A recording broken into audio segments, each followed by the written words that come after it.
चंडीगढ़ से बड़ा अपडेट है।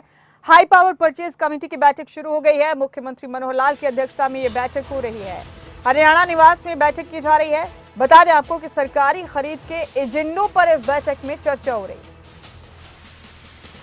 ये बड़ा अपडेट है आपके टीवी स्क्रीन पर। मुख्यमंत्री मनोहर लाल की अध्यक्षता में हाई पावर परचेज कमेटी की बैठक शुरू हो गई है। चंडीगढ़ हरियाणा निवास में इस बैठक का आयोजन किया गया है। ये बैठक शुरू हो गई है। बड़ा अपडेट है इस वक्त का आपके टीवी स्क्रीन पर। मुख्यमंत्री मनोहर लाल की अध्यक्षता में ये बैठक चल रही है। ये तस्वीरें थोड़ी देर पहले की है, जबकि इस बैठक के लिए पहुंचे थे मुख्यमंत्री।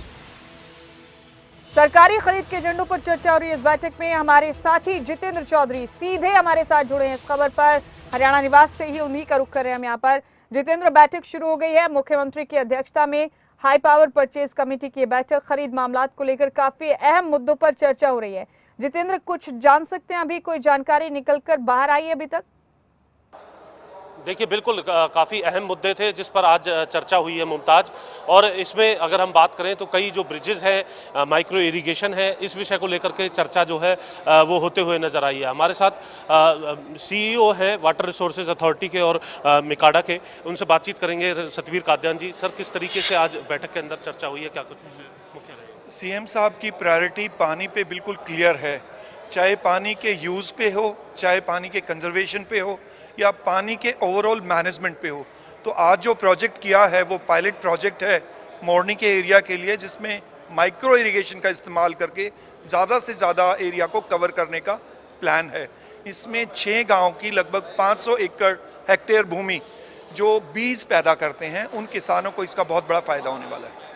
कुछ ब्रिजेस के प्रोजेक्ट थे सर, एक नदी का प्रोजेक्ट, लाखन माजरा लिंक ड्रेन का एक प्रोजेक्ट है जिसपे लगभग 8 बड़े स्ट्रक्चर बनने हैं, ब्रिजेस बनने हैं। ये बहुत पुराने थे, डिलेपिडेटेड थे, इनको रेनोवेट किया जाएगा। और तीसरा प्रोजेक्ट है इंदौरी में रिचार्ज करने का। इंदौरी एक छोटी नदी थी जो तावड़ू के पास से अरावली की पहाड़ियों से निकल के ये साहिबी नदी में आती थी।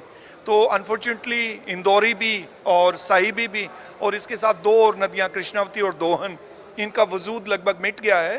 तो हमने पिछले सालों में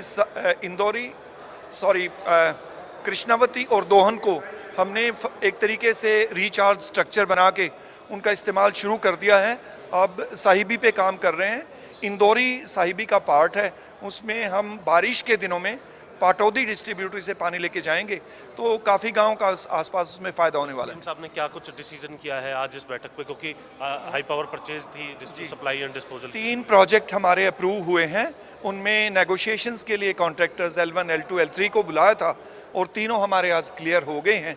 तो इससे माइक्रो इरिगेशन वाला सबसे महत्वपूर्ण प्रोजेक्ट है जो हमारा यहाँ पे मोरनी के एरिया में लगेगा, और आप सब लोगों को भी उसको दिखा के लाएंगे एक दिन। क्या फ़ायदा होगा उससे, खासतौर से? उससे क्योंकि ये एरिया क्लाइमेटिकली बीज पैदा करने के लिए सबसे अच्छा है, लेकिन सिंचाई के साधन ना होने से किसान पूरी पैदावार अपनी ज़मीन में नहीं ले पाते।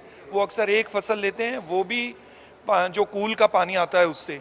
तो इससे फ़ायदा ये होने वाला है कि 12 महीने उनको पानी उपलब्ध होगा, पानी की उचित मात्रा उपलब्ध होगी। और माइक्रो इरिगेशन से जो लगभग 150 हेक्टेयर में जो वो लोग करते थे अभी तक, अपना बीज का पैदावार करते थे, वो 500 हेक्टेयर से अधिक में पैदावार करेंगे। तो ये प्रोजेक्ट सक्सेसफुल होता है, इससे लोगों की इनकम बढ़ेगी। ये प्रोजेक्ट अगर सक्सेसफुल होता है तो इसको फिर बड़े स्केल पे अडॉप्ट करें, इसके लिए भी कोई डेफिनेटली क्या व्यवस्था है, कोई सब्सिडी की? जी, इसमें हमारा जो हरियाणा की सबसे अधिक हम सब्सिडी देते हैं, 85% उसका एक्सपेंडिचर सरकार देती है, 15% फार्मर देते हैं। तो फार्मर सब ने अपनी कंसेंट दे दी कि वो 15% अपना हिस्सा देंगे। तो मुझे लगता है इस एक्सपेरिमेंट के सक्सेसफुल होने से किसानों को वास्तव में पता चलेगा कि उनकी आय में वृद्धि हुई है, और इस प्रोजेक्ट को लार्जर स्केल पे लेके जाएंगे। मेवात में भी पानी को लेकर के काफ़ी, मेवात में भी वो दूसरा एरिया है, वहाँ पे भी हम माइक्रो इरिगेशन के प्रोजेक्ट कर रहे हैं। नदी का फ़ायदा किस तरीके से मिलेगा सर? नदी का फ़ायदा इस एरिया इससे तो डायरेक्टली नहीं मिलेगा, पर वहाँ पे हम एक दूसरा प्रोजेक्ट लेके आ रहे हैं जिसमें मेवात के अंदर हम पानी को बहरामपुर से और अपना एक मेवात कैनाल है उससे लेके जाएंगे। कितने के प्रोजेक्ट थे सर जिनको आज मंजूरी मिल गई टोटल मिला? 3 प्रोजेक्ट थे, एक लगभग 60 करोड़। लगभग 60 शुक्रिया बात करने के लिए। तो मुमताज, आपने देखा कि आज high power purchase committee supply disposal की यह बैठक थी। हमारे साथ वाटर रिसोर्सेज अथॉरिटी के सीईओ सतबीर कादियान थे, जिन्होंने बताया कि आज किस तरीके से इन तमाम प्रोजेक्ट को लेकर के चर्चा हुई है। जहां माइक्रो इरिगेशन को लेकर के मोरनी में जो प्रोजेक्ट है उसको लेकर के मंजूरी मिली है, तो इसके अलावा ब्रिजेस और एक नदी जिसका जिक्र भी सतबीर कादियान की तरफ से किया गया, उसको लेकर के भी आज मंजूरी मिली है। कुल मिलाकर के ये 60 करोड़ रुपए के प्रोजेक्ट थे जिनको मुख्यमंत्री मनोहर लाल ने आज की इस बैठक के अंदर मंजूरी दे दिया है। इसी प्रकार से अन्य भी कई प्रोजेक्ट्स हैं जिनको लेकर के high power purchase committee supply disposal की इस बैठक के अंदर जो है चर्चा की जाती है। कुछ ही देर बाद मुख्यमंत्री मनोहर लाल जब बाहर आएंगे उनसे भी तो इस विषय पर जितेंद्र, क्या ये बैठक अब मुकम्मल हो चुकी है, खत्म हो चुकी है, या कई और मुद्दों पर चर्चा होना बाकी है अभी?